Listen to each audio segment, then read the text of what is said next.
بسم الله الرحمن الرحيم طه ما أنزلنا عليك القرآن لتشقى إلا تذكرة لمن يخشى تنزيلا ممن خلق الأرض والسماوات العلى الرحمن على العرش استوى له ما في السماوات وما في الأرض وما بينهما وما تحت الثرى وإن تجهر بالقول فإنه يعلم السر وأخفى الله لا إله إلا هو له الأسماء الحسنى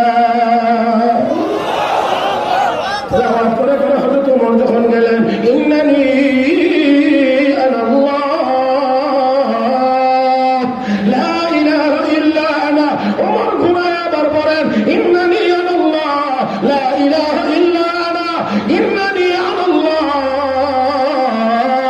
লা ইলাহা ইল্লা আনা ফা'বুদনি ওয়া আকিমিস সালাতা লিযিকরি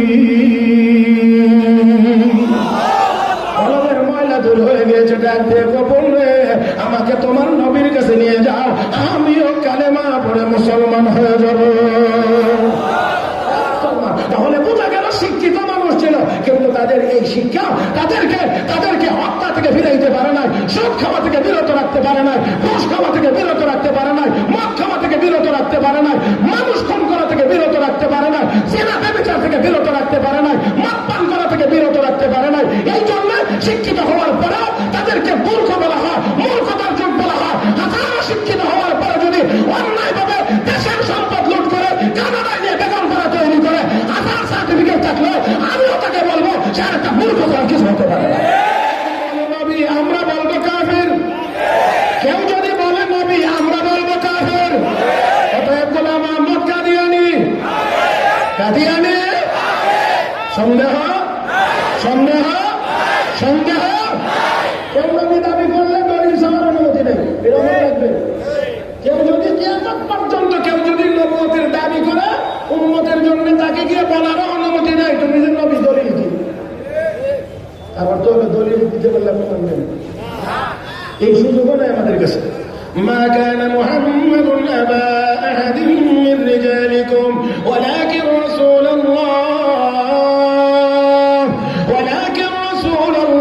وخاتم النبيين শেষ নবী কে বলেছেন তাহলে আল্লাহ বলেছেন শেষ নবী এখানে আর কাহারও নবুয়তের দাবি করার সুযোগ আল্লাহ তার নবী বানাইছেন যাদেরকে যত জন্তু সবাই আল্লাহ সুন্দর বানাইছেন সুন্দর মানুষ আল্লাহ নবী বানাইছেন তেরা মেরারে আল্লাহ নবী বানাইছেন না অতএব নবী হওয়ার কোন কোয়ালিটি তার মধ্যে এটা দাবি এটা আমাদের ইমানের দাবি এটা আমাদের প্রাণের দাবি এই দেশ 94% মুসলমানের দেশ এই দেশে আমার আপনার মুসলমানি নাম ব্যবহার করে জঘন্যতম কাফেররা সব মুসলমানি সুযোগ সুবিধা নেবে এই বাংলার জমিনে এটা আমরা মেনে নিতে পারি না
প্যারে হাজরিন আমার বলার কথা সবটা না শুধু হাদিস পড়ছি হিসেবে একটু তরজমাটা আপনাদেরকে শোনাইছি আমার বলার কথা ছিল মূল জায়গা যে আল্লাহর নবীকে আল্লাহ সুদূর প্রসারী অর্থবোধক ব্যাপক অর্থবোধক বাক্য শিক্ষা দিয়েছেন ওই লোকটি বলতে আছে আমি যখন এই আয়াতের তেলাওয়াত পর্যন্ত গেলাম, তেলাওয়াত শুনলাম, তখন আমি লক্ষ্য করে দেখলাম পূর্বের যুগের সব আসমানি কিতাবে যা আছে কোরআনের ছোট্ট আয়াতে সব আছে। এই জন্য আমি কালেমা পড়ে মুসলমান হয়ে গেলাম। আল্লাহু আকবার। তাহলে কি বোঝা যায়? কোরআনের তেলাওয়াতের দ্বারা মানুষ মুসলমান হয়, কাফির মুসলমান হয়। আমার ভাইয়েরা, এই জন্য দুনিয়ার সব কাফিরেরা কোরআনের তেলাওয়াতের বিরোধী। এত আস্তে করে না, একটু জোরে করে। দুনিয়ার সব কাফিরেরা কোরআনের তেলাওয়াতের বিরোধী। কোরআন তেলাওয়াত যেখানে শিখবে ওই প্রতিষ্ঠানেরও বিরোধী। এই জন্য যারাই ইসলামের উপরে আঘাত করেছে এরা সরাসরি মসজিদের উপরে আঘাত করে নাই, মাদ্রাসাগুলোর উপরে আঘাত করেছে। ব্রিটিশরা এই দেশে মসজিদ বন্ধ করে নাই, মাদ্রাসা বন্ধ করে দিয়েছিল।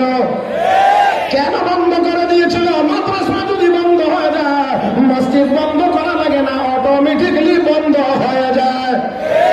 কারণ মাদ্রাসা যদি বন্ধ হয় ইমাম প্রোডাকশন হবে না, মুয়াজ্জিন প্রোডাকশন হবে না, মসজিদ এমনিতেই বন্ধ হয়ে যাবে, খতিব প্রোডাকশন হবে না, আলেম প্রোডাকশন হবে না। আমার বন্ধুরা তো খাঁটি পীর প্রোডাকশন হবে না, খানকা বন্ধ হয়ে যাবে। মুসলমান, আলেম যদি তৈরি হয় না, আলেম যদি তৈরি হয় না, তাবলীগ সুন্দর করে চলবে। হে মুসলমান, আলেম ছাড়া তাবলীগ সুন্দরভাবে চলবে না। আমরা দুনিয়াতে মুসলমান বাংলাদেশে এত দৈন্য দশায় পড়ি নাই, কোন ইঞ্জিনিয়ারের নেতৃত্বে আমাদেরকে তাবলীগ করতে হবে। বুঝেন নাই? না বুঝলেন নাই, সব বুঝে গেল না। কিছু হাফিজি বলে বুঝলে বুঝলেন না, বুঝলেন কিছু কিন্তু সময় নেই আমার কাছে। আমি তারাবির নামাজের মতো ওয়াজ করতে পারি। প্যারে হাজিরিন, মসজিদের ইমামতি আলেমের নেতৃত্বে যেমন চলবে, ঈদগাহের ইমামতি আলেমের নেতৃত্বে চলবে, বাবার জানাজার ইমামতি আলেমের নেতৃত্বে চলবে, তাবলীগের নেতৃত্ব উলামায়ে কেরামের মাধ্যমে চলবে।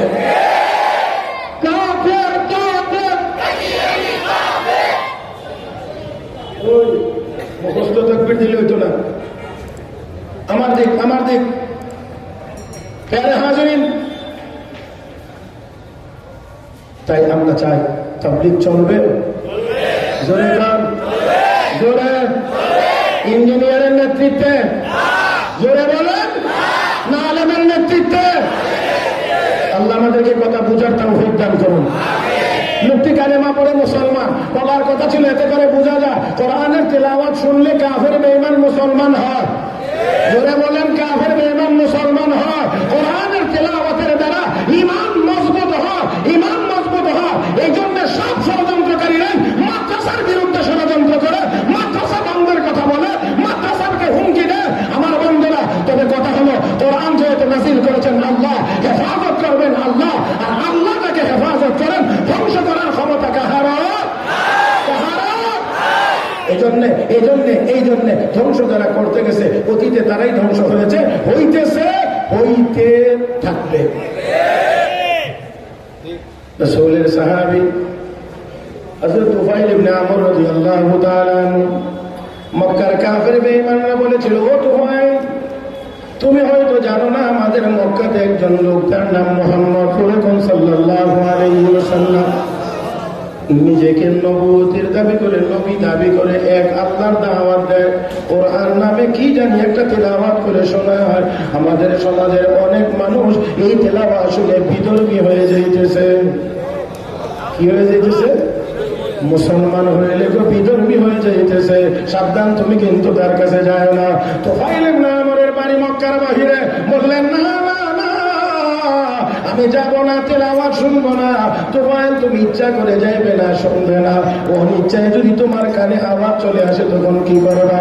ও ঠিক আছে, আমি আমার কানের ভিতরে তুলা ঢুকাইব, তারপরেও কোরআনের তেলাওয়াত যেন আমার কানের ভিতরে প্রবেশ করতে না পারে। মুসলমান ইমানি আওয়াজে জবাব দিবেন।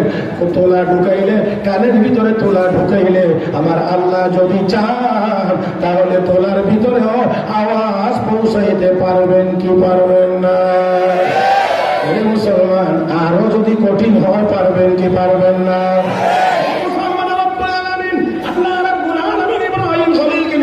ইব্রাহিম ওয়া'আযযিন ফিন নাস বিল হজ্জ, কাবা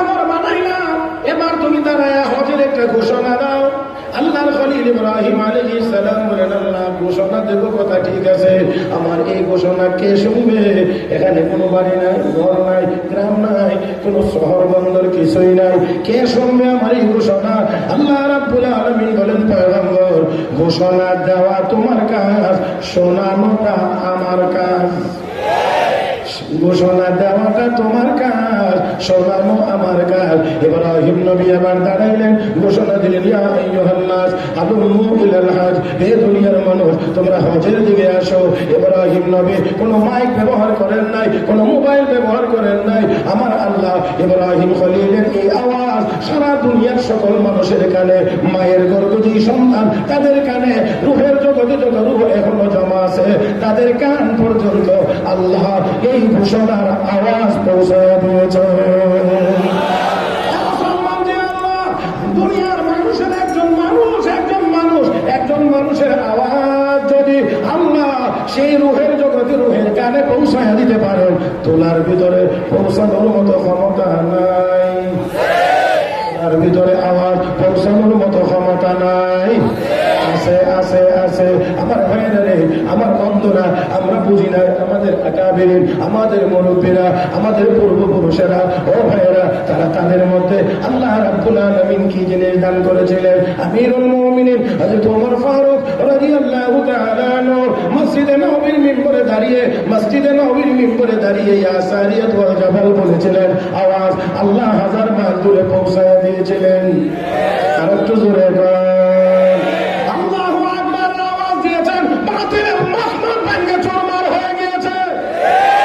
এটা তো আর আপনাদেরকে বুঝাই বলার দরকার হয় না। আমার বন্ধুরা, হযরত ওমর ফারুকের আওয়াজ যদি হাজার মাইল দূরে যাইতে পারে, শাহজালাল মুজাররদি ইয়ামানি আল্লাহু আকবারের আওয়াজ যদি দরগোবিন্দের দামান বানতে পারে, আমি বিশ্বাস করি যদি আমরা সবাই শাহজালালের যোগ্য উত্তরসূরি হতে পারতাম, 200 কোটি মুসলমান আল্লাহু আকবারের আওয়াজ দিলে 4 রাষ্ট্র ইসরায়েলের নাম নিশানা পৃথিবীর মানচিত্রে থাকতে পারত না।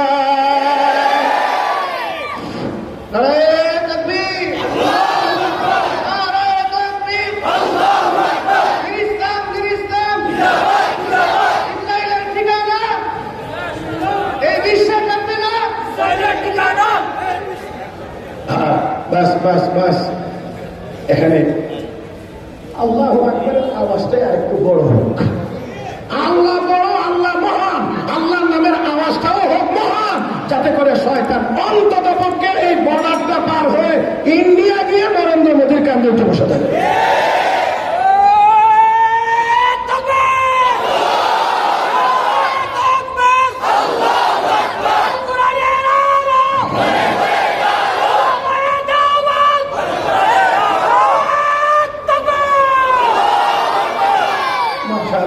এখনো এত জোরে গলাটা মারবার অবস্থা, তার হলো অনেকে ছায়া করছেন। এত কিছুর হলেও যদি এই মজলিসে বসে আপনার জবান দিয়ে আল্লাহু আকবার বের হয় না, আপনি বাড়িতে গিয়ে 6 তাসবিহ 12 তাসবিহ আদায় করবেন, এটা কিয়ামতের আগে বিশ্বাস করা যায় না। এই জবানটা কার দেওয়া? কোন আকলে এখনো আল্লাহু আকবার বলার ক্ষেত্রে আপনি ছায়া রয়েছেন? নির্বাচনের সময় বিড়ির লাগিয়ে দিয়ে গলা হওয়ার মানে ভেঙে লাইতে পারেন, সাহেবের জন্য লাভ মারতে পারেন। এখানে আল্লাহু আকবার আওয়াজটার মধ্যে এত বোকাল হতে হবে কেন? আলাম নাজআল লাহু আইনাইন ওয়া লিসানান ওয়া শাফাতাইন।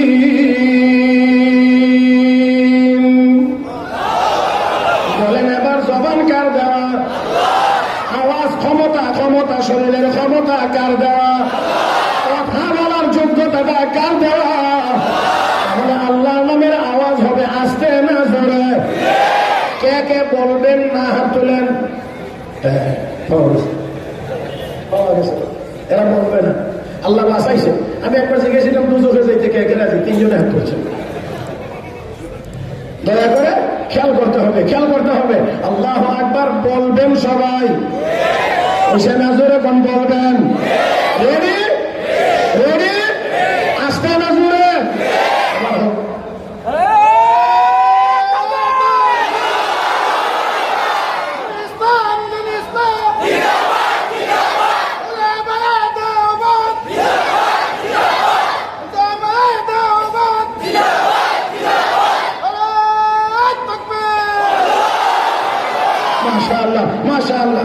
এবার এবার এবার কিছুটা হয়েছে। এ ভাই, এটা জলক আর নিবন, আপনাদের মনোযোগ একটু এদিক ওদিক করতে পারবেন না। আমি কথা বন্ধ করবো না, আপনারাও এদিক ওদিক হতে পারবেন না। লাইট জ্বললে লাইট নিবলেও রাজি। আল্লাহ তাওফীক দান করুন, আল্লাহ তাওফীক দান করুন। এখানে কোন কেরামত দিয়ে হয়েছে আমার ভাইয়েরা? আসেন আসেন আমার দিক। তাহলে বোঝা গেল কোরআনের তেলাওয়াতের দ্বারা কাফের বেঈমান মুসলমান হয়। হযরত ওয়াইল ইবনে আমর রাদিয়াল্লাহু তাআলা আনহুর কানের ভিতরে তোলা আওয়াজ পৌঁছাইতে পারবেন কি না? পারবেন না। আমার ভাইয়েরা, আল্লাহ যদি রূহের জগতে আওয়াজ পৌঁছাইতে পারেন, ওই তোলার ভিতরে আওয়াজ পৌঁছাইবার ক্ষমতা আল্লাহ রাখেন। হে মুসলমান, আল্লাহ নবীর সাহাবী বলেন, আমি রওনা করলাম কাবা চত্বরে, কানের ভিতরে তোলা। ইচ্ছা করে কোরআনের তিলাওয়াত শুনবো না, অনিচ্ছায় যেন আমার কানে আওয়াজ না আসে, সেই জন্য কানে তোলা। এরপরে লক্ষ্য করলাম নবী কোন দিকে আছেন। শাইখুত তাফসীর আল্লামা ইদ্রিস কান্দলবী রাহমাতুল্লাহি আলাইহি লেখেন, উনি বলেন, আমি যেই দিকে নবীকে দেখলাম তার উল্টা দিক দিয়ে কাবা চত্বরে ঢুকলাম। উদ্দেশ্য হলো যেন চক্করের ভিতরে কোনোভাবেই আমার দেখা না হয়, কিন্তু আমার নিয়ত হলো এই দিকে আমি যাব না, আমি এই দিকে যাব। কিন্তু যতই নিয়ত করে রওনা করেছি, হঠাৎ করে আমার অজান্তে আমার চোখ ঘুরে গিয়ে নবীর চেহারা মুবারকের উপরে পড়ে গেছে। আর একটু জোরে গান। আমার নবীর চেহারা মুবারক দেখলে খারাপ লাগে? আরে দুশ্মনেরা বলতো চেহারার দিকে তাকাইলে বোঝা যায় এই লোক কোনোদিন মিথ্যাবাদী হতে পারে না। আল্লাহু আকবার। এই লোক মিথ্যাবাদী হতে পারে না, মিথ্যাবাদীর চেহারা এমন হয় না। হযরত মাওলানা মুর্শিদ কাশ্মীরি রাহমাতুল্লাহি আলাইহি রেল স্টেশনে দাঁড়িয়ে আছেন, আলো অন্ধকার, একজন হিন্দু ভদ্রলোক হেরিকেন নিয়ে হেঁটে যায়। হঠাৎ নজর পড়েছে চেহারায়, থমকে দাঁড়িয়ে গেলেন। হে হারিকেন এখানে রেখে দিয়েই কয়, মৌলভী সাহেব মুঝে কালেমা পড়া দো। লোকেরা কয়, মৌলভী তো তোমাকে কালেমার কথা বলে নাই, তুমি এমন করে আগ বাড়িয়ে গিয়ে মুসলমান হয়ে গেলা। অন্ধকারের ভিতরে চেহারার মধ্যে যেই মাত্র আমার নজর পড়েছে, আমি তাকিয়ে দেখতে পাই অন্ধকারের ভিতরে চেহারা থেকে নূর চমকাইতে আছে। আমার দিল বলতে আছে, আমার দিল সাক্ষী দিতে আছে, এই চেহারা কখনোই কোনো বাতিল ধর্মের অনুসারীর চেহারা হতে পারে না। এই জন্য কালেমা পড়ে মুসলমান হয়ে গেলাম। এর বন্ধুরা, আমাদের আকাবিরিনরা তো এমন ছিলেন, আকাবিরিনরা তো এমন ছিলেন যাদের চেহারা থেকে মানুষ কালেমা পড়েছে, মুসলমান হয়ে গিয়েছে। আমরা তাদের পূর্বসূরি, আমরা তাদের উত্তরসূরি, তারা ছিলেন আমাদের পূর্বসূরি। উলাইকা আবাই ফাজিরনি বিমিসলিহিম ইদা জামাতনা ইয়া জারিরুল মাজামিউ।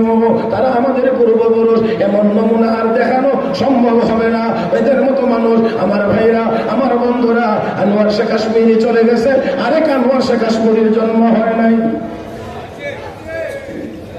আনোয়ার শেখ কাশ্মীরির মতো এত বড় আলেম আরেকজন হয় নাই। ও বন্ধু, লক্ষ্য করে দেখেন, আল্লামা মুজাহিদ বায়ামপুরি চলে গেছেন, আরেকজন বায়ামপুরি হয় নাই। আমার বন্ধুরা, আল্লামা লুৎফুর রহমান বর্ণবী চলে গেছেন, এমন বর্ণবী আর হয় নাই। ও বন্ধুরা, আল্লামা শেখ আব্দুল হক শেখ গাজীনগরী রহমাতুল্লাহ আলাইহি চলে গেছেন, আরেকজন গাজীনগরী হয় নাই। আল্লামা শেখ আমিনুদ্দিন শেখ কাতিয়া চলে গেছেন, আরেকজন শেখ কাতিয়া জন্ম হয় নাই। ও বন্ধুরা, এমনি এমনি কিন্তু এলেম চলে যাবে দুনিয়া থেকে। আল্লাহ নবী বলেন, আল্লাহ চিলের মতো ফোমের এলেম উঠে নিয়ে যাবেন না, ওয়ালাকি ইয়াকবিদুল ইলমা বিকবদিল উলামা। আলেমদেরকে আল্লাহ নিয়ে যাবেন, এলেম আস্তে আস্তে করে কমতে থাকবে, এলেমও কমতে থাকবে। আর এলেম যখন কমবে, জাহালত বাড়বে, মূর্খতা বাড়বে। এই জন্য আজকে তাকায় দেখেন মূর্খতা কোন পরিমাণে গিয়ে বেড়েছে। আমার বন্ধুরা, 4 দিন আগে মাত্র কাজের মেয়ে হিসাবে নিয়োগ পাওয়া মেয়েটাই মা মেয়ে দুইজনের খুনি হয়ে পালাইছে।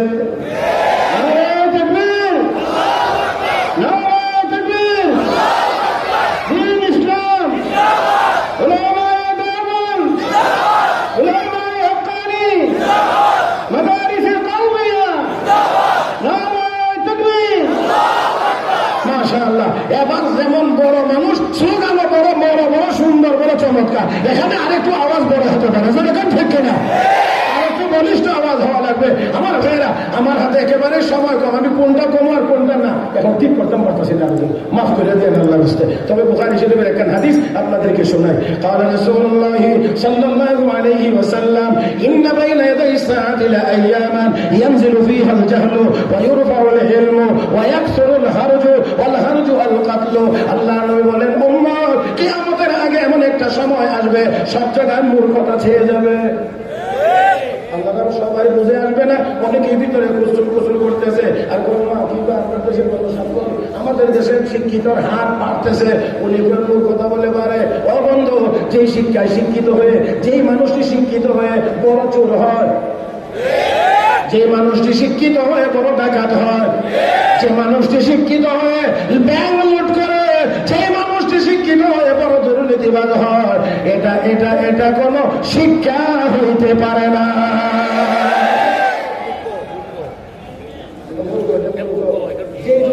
যে যুগটাকে আইয়ামে জাহেলিয়াত বলা হইতো, মূর্খতার যুগ বলা হইতো, ওই যুগের সব মানুষ অশিক্ষিত ছিল না।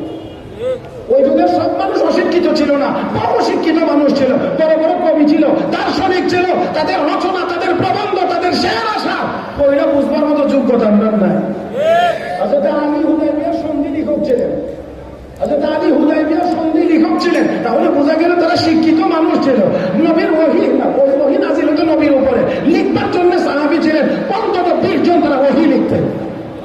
হযরত ওমর কোরআনের কাগজ পায়া নিজেই পড়া শুরু করে দিয়েছিলেন। বিসমিল্লাহির রহমানির রহিম, তাহা মা আনজালনা আলাইকাল কুরআনা লিতাশকা ইল্লা তাযকিরাতান লিমান ইয়াখশা তানযীলাম মিম্মান খালাকাল আরদা ওয়াস সামাওয়াতিল উলা আর-রাহমানু আলাল আরশি ইসতাওয়া লাহু মা ফিস সামাওয়াতি ওয়া মা ফিল আরদ ওয়া মা বাইনাহুমা ওয়া মা তাহতা আস-সারা ওয়া ইন তাজহার বিল قول فإنه يعلم السر وأخفى الله لا إله إلا هو له الأسماء الحسنى। تلاوات করে করে হযরত ওমর যখন গেলেন, ইন্নানি আনা আল্লাহ লা ইলাহা ইল্লা আনা, ওমর ঘুমায় আবার পড়েন, ইন্নানি আনা আল্লাহ লা ইলাহা ইল্লা إنني أنا الله لا إله إلا أنا فاعبدني وأقم الصلاة لذكري।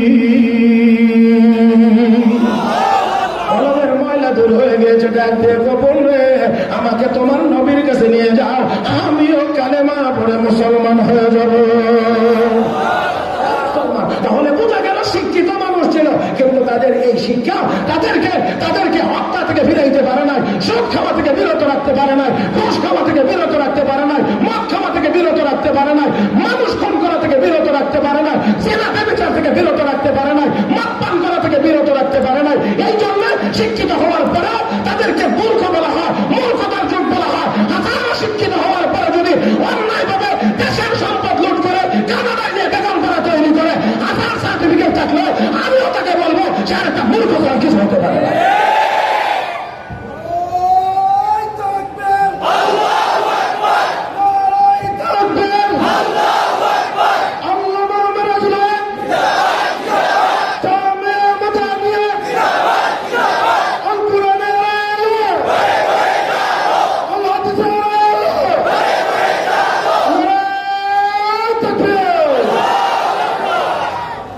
তাই আমার নবী বলেন, ইন্না বাইনা ইয়াদাই সাআতিল আইয়ামান ইয়ানজিলু ফিহাল জাহালু, জাহালত বেড়ে যাবে, মূর্খতা বেড়ে যাবে, ওয়া ইউরফাউল ইলমু, ইলম উঠে যাবে।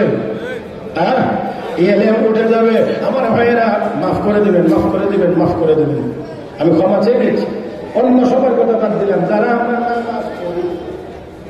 আমরা নামাজ পড়ি 5 ওয়াক্ত, এই নামাজীদের সামনে যদি মসজিদে ঘোষণা দেয় নামাজ পড়তে সূরা ফাতিহা সহ 5টা সূরা লাগে কমপক্ষে, ছোট বড় 10টা দোয়া লাগে। আগামী জুমার দিন সবাই সকাল 10টায় মসজিদে চলে আসবেন। জুমার নামাজের আগ পর্যন্ত এই 5টা সূরা আর 10টা দোয়া আমি সবার কাছ থেকে শুনবো, ঠিক আছে কিনা, ভুল হইলে সংশোধন করে দেব, এটা শুনবো ঠিকঠাক মতো আছে কিনা। আল্লাহর ফজল করমে পরের জুমার উনি আর মুয়াজ্জিন সাহেব ছাড়া আর যদি মাদ্রাসা বলবো কিছু তালে বলিলেন থাকে, এগুলি বাদ দিলে আর কোনো মুসল্লি মসজিদে যাবে বলে আমার মনে হয় না।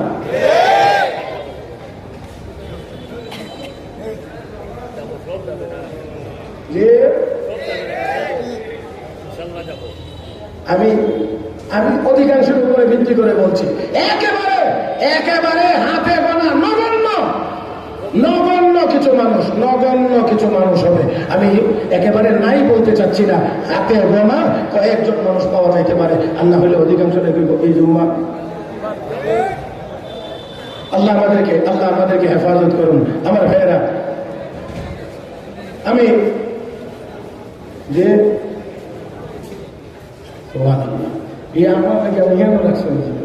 আমি তো আর ঘড়ির দিকে ছায়া কয়েক মিনিট বাড়াইতেছি যে যাক, যেহেতু সবাই আগ্রহ করে আসছেন এই জন্য আমিও কয়েকটা কথা একটু বেশি বলি। যাক ইনশাআল্লাহ, পেয়ারে হাজরিন, সব জায়গায় মোর কথা ছেড়ে যাবে, এলে উঠে যাবে। ওয়ায়াকসুরুল হার্জ, আল্লাহ রাসূল বলেন হার্ট বেড়ে যাবে। হার্ট মানে হত্যাযজ্ঞ বেড়ে যাবে।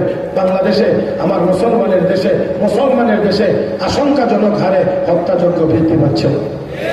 আরো জোরে, শুধু এটাকে শুধুমাত্র হত্যা মনে করলে হবে না। আমার বন্ধুরা, এই হত্যাযজ্ঞের মাধ্যমে আমাদের এই প্রিয় মাতৃভূমিটাকে আবারও অস্থিতিশীল করার ষড়যন্ত্র হচ্ছে। আমার ভাইয়ের এই জন্য আমাদেরকে অবশ্যই পাহারাদারের ভূমিকায় পালন করতে হবে, পাহারাদারের ভূমিকা অবতীর্ণ হতে হবে। বন্ধুরা, দেশি হোক আর বিদেশি হোক, কোন ষড়যন্ত্রকারীর ষড়যন্ত্র এই বাংলার জমিনে সফল হতে দেওয়া যাবে না। পারবেন তো ইনশাআল্লাহ? আল্লাহ সবাইকে তৌফিক দান করুন। প্রিয় হাজরিন, যেহেতু হুজুরের আরেকখান কথা চলে আসছে, এই জন্য আমি আর একেবারেই সামনে আগাইতে পারবো না। এই জন্য খুবই দুঃখিত। আমি শুধুমাত্র বলছিলাম যে কোরআনের আয়াতের তেলাওয়াত শুনলে কাফের বেঈমান মুসলমান হয়। একটা যে ঘটনাটা শুরু করছিলাম, সংক্ষেপে এটা শেষ করে আমারও আলোচনা শেষ করতে হবে। প্রিয় হাজরিন, হযরত তুফাইল ইবনে আমর বলছেন, আমার নজর পড়ে গেছে নবীর চেহারা মুবারকের উপরে। খেয়াল আছে কি? নবীর চেহারা মুবারক দেখতে অসুন্দর, আমার নবীর চেহারা মুবারক দেখতে বড় অসুন্দর, আমার নবীর আগেও এমন সুন্দর চেহারার কেউ দুনিয়াতে আসে নাই, আমার নবীর পরেও এমন সুন্দর চেহারার কেউ দুনিয়াতে আসবে। আমার নবীর উপরে এসে যেমন করে নবুয়ত খতম, আমার নবীর উপরে এসে হুসন জামাল খতম। বুঝাইতে পারছি না মনে হয়? আমার নবীর উপরে এসে নবুয়তের ধারাবাহিকতা যেমন খতম, আমার নবীর উপরে এসে সৌন্দর্য খতম। তার মানে আমার নবীর পরে আর নবীর চেয়ে বেশি সুন্দর কোন মানুষ দুনিয়াতে আসবে। এরা মুসলমান, এই নবীর চেহারা মুবারকের উপরে নজর পড়া মাত্রই তুফাইল ইবনে আমর বলেন, কলবের ভিতরে এমন এক আকর্ষণ সৃষ্টি হয়েছে, যে আকর্ষণের কারণে এখন আর আমি নবীর কাছে না গিয়ে থাকতে পারি না। আল্লাহু আকবার। তারা কোন নবীর কাছে যায় না। তুফাইল কো, আমি নবীর কাছে না যায় থাকতে পারি না, ঘোরায়া দেখে। আদম সন্তানের ফলক আমার কুদরতি 2 আঙ্গুলের চিপায়, আমি যেমনি ইচ্ছা এমনি ঘুরাই। ও বন্ধুরা, জনগণ পক্ষে থাকলে জুতার মালা না ফুলের মালা? জনগণ পক্ষে থাকলে ফুলের মালা, বিপক্ষে গেলে বিপক্ষে গেলে আপনার ঝামেলা আছে। আমার বন্ধুরা, আমার ভাইয়েরা, এই জন্য বড় সাবধান। যে যেখানে আছেন, যে চেয়ারে বসে আছেন, যে চেয়ারে বসতে চান, চেয়ারকে অবশ্যই জুলুমের হাতিয়ার বানানো যাবে না, ইনসাফের জায়গা বানাইতে হবে। আল্লাহ নবীর সাহাবী হযরত তুফাইল ইবনে আমর বলেন, না গিয়ে পারলাম না, সোজা নবীর দিকে চলতে লাগলাম। নবীর কাছে চলে গেলাম, আমার কানের তোলার ভিতরে আমি নবীর জবানের তেলাওয়াতের আওয়াজ পাইতে লাগলাম। আমি আবার কানের তোলা নিজেই পরিষ্কার করলাম, সোজা গিয়ে নবীর পিছনে দাঁড়িয়ে গেলাম, কোরআনের তেলাওয়াত শুনতে লাগলাম। এত মজার তেলাওয়াত জীবনে কোনোদিন শুনি নাই, কেউ করছেন বলেও জানি না, করবার কথাও না, কারণ কোরআন তো এর আগে নাযিল হয়। জোরে কান। পূর্বের যুগের যত কিতাব ছিল, আসমানি কিতাব, সবগুলো কিতাব ছিল কিতাবুল্লাহ, আর কোরআন কিতাবুল্লাহ, কালামুল্লাহ।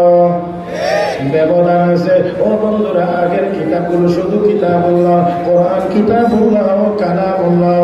আমার নবী বলেছেন তাবারাক বিল কোরআন ফাইন্নাহু কালামুল্লাহি ওয়া খারাজা মিন। আল্লাহ নবী বলেন উম্মত রে, কোরআনের মাধ্যমে বরকত হাসিল করো, কারণ কোরআন আল্লাহর কালাম, আল্লাহর জবান থেকে বেরিয়ে এসেছে। জোরে বল আল্লাহু আকবার। শুনতে লাগলাম এখানে আরেকটু গুরুত্বপূর্ণ কথা, সূক্ষ্ম কথা। কোরআন কার কালাম? আরে ভাই জোরে কোন কোরআন? কোরআন কালামুল্লাহ। যিনি তেলাওয়াত করতেছেন উনি হলেন রাসূলুল্লাহ। কোরআন কালামুল্লাহ, যিনি তেলাওয়াত করতেছেন তিনি রাসূলুল্লাহ। ও বন্ধুরা, এটা কি আমাদের তেলাওয়াতের মতোই মজা? আরো জোরে না না না। তেলাওয়াত শুনে শুনে এক পর্যায়ে গিয়ে বলতে লাগলেন ইয়া রাসূলুল্লাহ, আপনি এত সুন্দর কোরআন তেলাওয়াত করেন আর মানুষ বাধা দিয়ে রেখে আপনার কাছে আসতে দেয় না।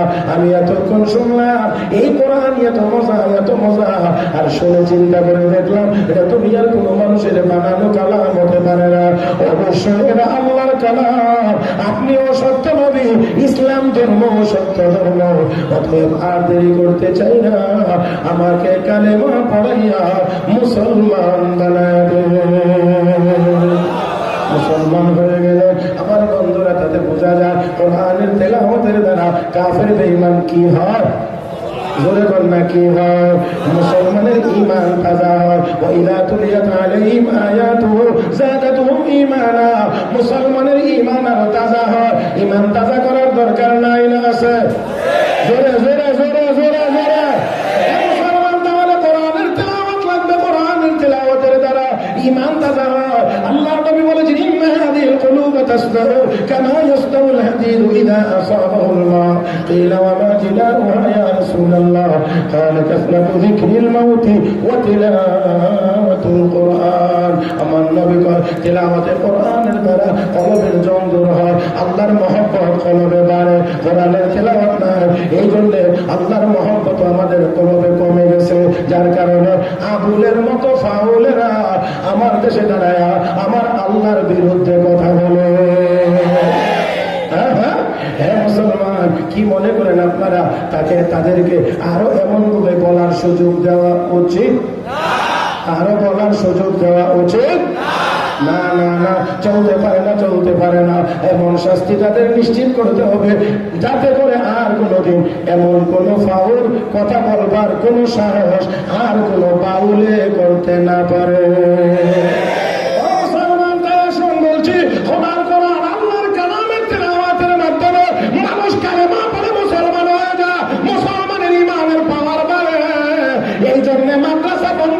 ষড়যন্ত্র করেছে ব্রিটিশরা, মাদ্রাসা বন্ধ করে দিয়েছিল। কোরআনের শিক্ষা যখন থাকবে না, আমাদের বিরুদ্ধে কেউ আন্দোলন করবে না। হে মুসলমান, তাদের চিন্তা ভাবনা ছিল এই জায়গায়। তাহলে বলেন এবার এই কোরআনের মাদ্রাসা, এই কোরআনের তেলাওয়াতের কেন্দ্রগুলো বাঁচানোর দরকার আছে না নাই? চালানোর দরকার আছে না নাই? আরো সামনের দিকে নিয়ে যাওয়ার দরকার নাই না আছে? আল্লাহ আল্লাহ, এই জামিয়া মাদানিয়া 60 বছর পর্যন্ত এই জাতিকে দিন শিখিয়ে যাচ্ছে, দিনের খেদমত করে যাচ্ছে, হকের আওয়াজ মানুষের দ্বারা পৌঁছানোর চেষ্টা করে যাচ্ছে। আমার বন্ধুরা, বাতিলের বিরুদ্ধে বলিষ্ঠ ভূমিকা 60 বছর যাবৎ পালন করে যাচ্ছে। অতএব দিনের এই মার্কাজগুলো টিকানোর প্রয়োজন। আমি একেবারেই অসমাপ্ত রেখে আলোচনা শেষ করতে হবে, বুঝাইতে পারবো না।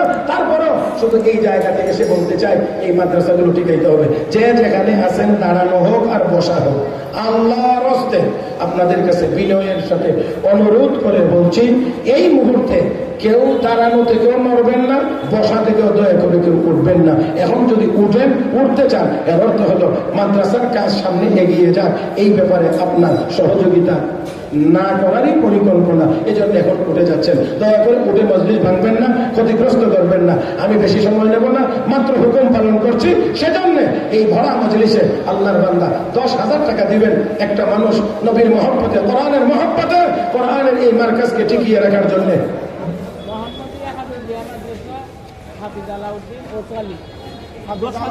হাফিজ আলাউদ্দিন হাফিজিয়া মাদ্রাসা মোহাম্মদিয়া হুজুর দেখছেন হুজুর বলে দেয় না প্রথম নম্বরে 10,000 হুজুর হাফেজ আলাউদ্দিন সাহেব 10,000 টাকা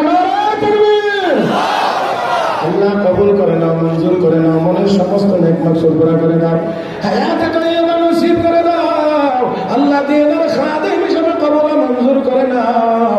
হাসরের ময়দানে তোমার আরশের নিচে জায়গা দিও বলি আমিন।